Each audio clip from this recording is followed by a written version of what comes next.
Eu vou ser a moderadora dessa mesa, que ela conta com o doutor Gabriel Dário, advogado do MST, e o querido Claudenor Vital, da Sentac, né, nosso companheiro online, que hoje está, né, real.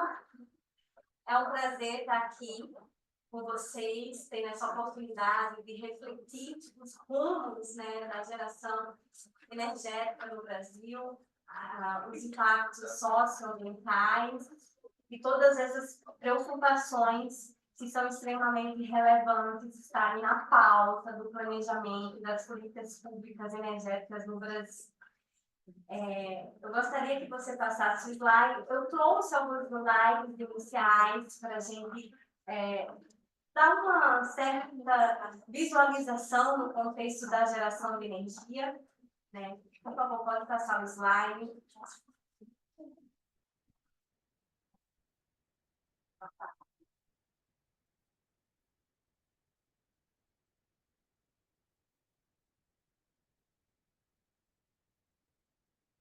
E aí essa mesa, ela trata da apropriação privada da terra e dos recursos naturais, da exploração econômica do potencial energético eólico e solar dos territórios.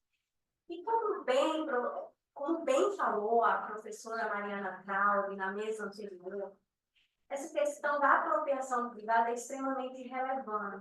Por quê? A Constituição Federal, ela fala expressamente que os recursos do subsolo, entendendo petróleo, gás natural, minério, são de propriedade da União. O potencial hidráulico também está expressamente previsto na Constituição de propriedade da União. Na questão que a gente tem das eólicas e das solares, não tem previsão constitucional. Então, a gente parte da premissa do direito civil, e aí a gente tem que os proprietários da terra que realmente podem explorar esse potencial eólico e solar. Então, isso a Mariana bem falou, né, e vai ser o tema de debate dessa mesa.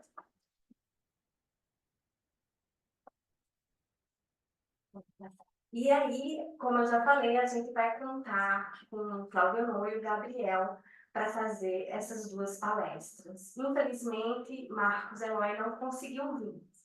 Pode passar. E aí, como questões iniciais, eu trago alguns pontos para vocês, para a gente refletir, né? Qual é o papel da energia quando a gente visualiza o tema mudanças climáticas?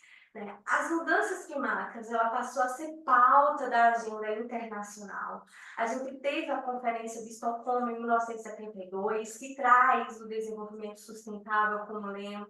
Posteriormente, a gente foi ter a Conferência das Partes, que acarretou o Protocolo de Kyoto, e, finalmente, o Acordo de Paris. E, com tudo isso, as emissões de gases de efeito estufa passaram a ser uma preocupação da humanidade. E, dentre essas emissões, a emissão do dióxido de carbono passa a ser um importante motor para a modificação da matriz energética mundial.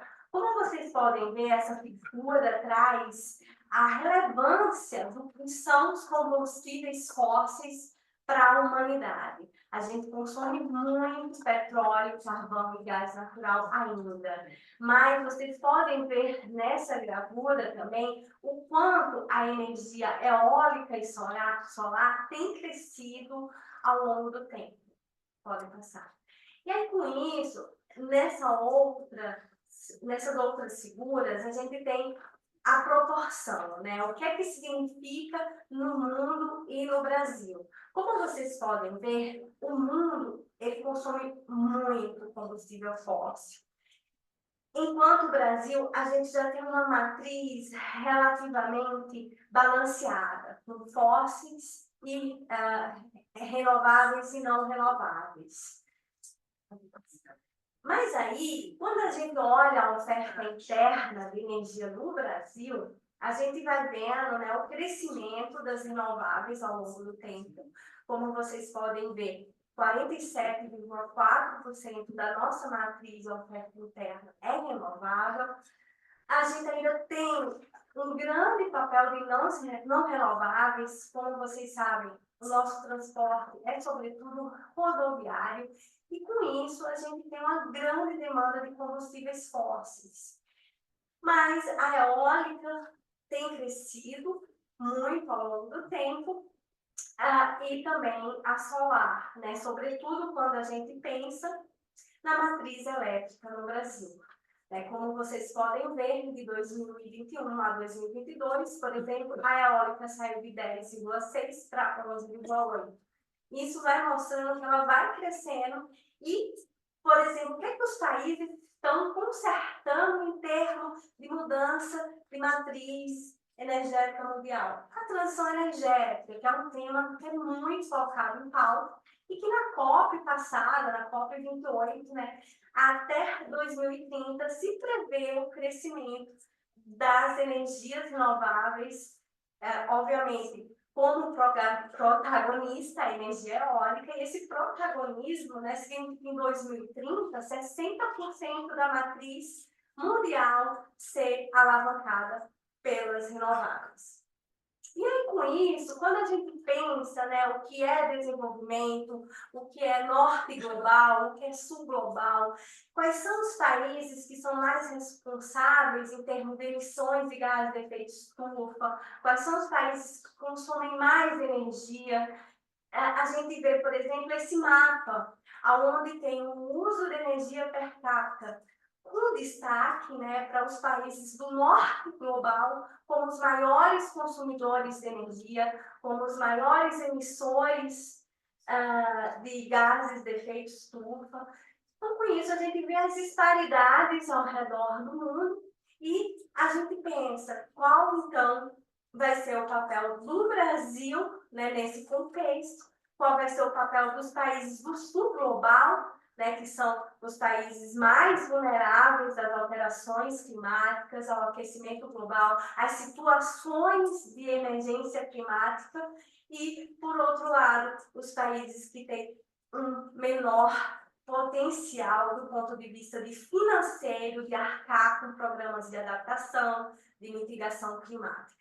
E, ao mesmo tempo, né, a gente tem a agenda da transição energética. E essa transição energética, o que a gente tem visto? Né? Muitos defenderem que a transição seja justa. E essa transição justa, ela engloba uma série de princípios, né? Princípios que, do ponto de vista do direito da energia, tem uma raiz histórica, tem uma raiz também no direito internacional e na luta, né, por equidade intergeracional, intrageracional, por equidade nas relações contratuais. E aí, dentre esses inúmeros princípios, eu quero destacar aqui, nesse momento, a justiça procedimental, que acarreta um viés de que as comunidades elas precisam estar envolvidas nos processos de outorgas, nos planejamentos, nas políticas públicas energéticas,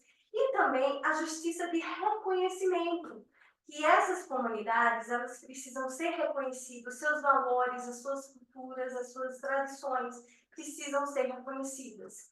Então, diante de tudo isso, a gente passa a pensar a necessidade de um direito da energia que contemple, né, efetivamente esses tipos de princípios. E aí, para eu passar para os meus nobres colegas, eu coloco algumas reflexões, né? Quando a gente fala de justiça distributiva, que foi o que a gente viu bastante claro na primeira mesa, né? A questão dos ônus e bônus serem distribuídos de forma equânime e não apenas uma parte ficar sofrendo os malefícios de um certo desenvolvimento, de um certo tipo de desenvolvimento econômico. E também como a transição ela pode ser efetivamente justa e como essa transição justa pode ser incorporada nesses projetos eólicos no semiárido nordestino. essa justiça procedimental e de reconhecimento, como elas podem ser colocadas como prioridades na implantação desses projetos. E quais os danos da apropriação privada da terra e dos recursos naturais para o desenvolvimento do semiárido nordestino. Como reparar? Como mitigar? Quais caminhos para o equilíbrio de forças? Né? Então, eu coloco isso como moderadora da mesa. Obviamente, são reflexões, né? Eu passo a palavra para o Cláudio Honor, ele fica à vontade para colocar suas ideias e sua exposição. Obrigada.